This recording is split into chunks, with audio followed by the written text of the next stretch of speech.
So the Friday continues in a moment. Don't go away.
verdict. We're giving you on-the-spot assessment of what's happening, where our correspondents are, and they also get to speak to the people who matter on this particular day. But don't forget, you can also send us your short video concerning you voting. We don't mind an image as well.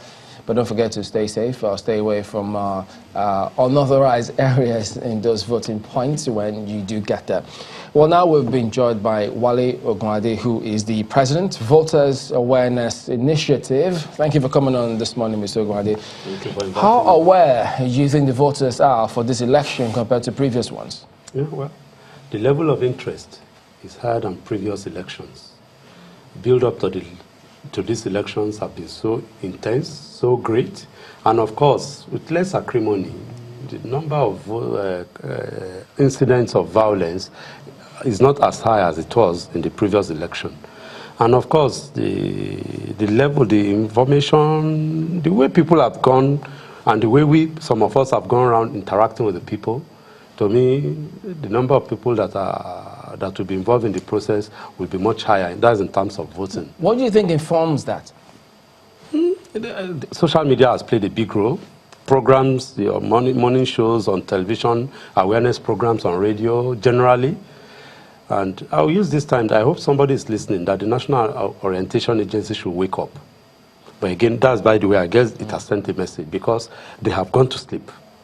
But then, thank God for the media, and thank God for social media, and thank God for civil society organizations that have been on the beat, in the trenches, educating people, informing people, and particularly the campaigns, variously, Vote, Don't Fight, and all these type of things that really helped to put more stress on people who have ulterior motives. In terms of the feedback, because I know the electoral observers, they usually they observe or monitor whichever adjective you use, and then they give feedback to the commission. Yeah. Do they take that in, and do you see that reflect in subsequent elections? Obviously. 1999 was not like this. Or let me just say, in 1999, there were some crises, there were some issues, late arrival, the sensitive materials not there, and co and co. In 2003, it was improved a bit. 2007, a little bit. 2011, and of course, 2015, we saw some improvement. That's in terms of various arrangements too. In terms of election itself, using of the thumbprint and voting. To me, 2015 was better than the previous elections because we had the introduction of the card reader. Then, another thing that was, to me, this Mahmoud regime has brought in is that of constant interaction, engaging all the stakeholders across board, which was not generally what was before. And anybody who is watching and listening will agree with me that build up to this election, unfortunately, again, we've been having out-of-circle elections. So that one again has helped the activities of both the commission and with those that are involved in it. To that extent, a whole lot of awareness have been in the public space.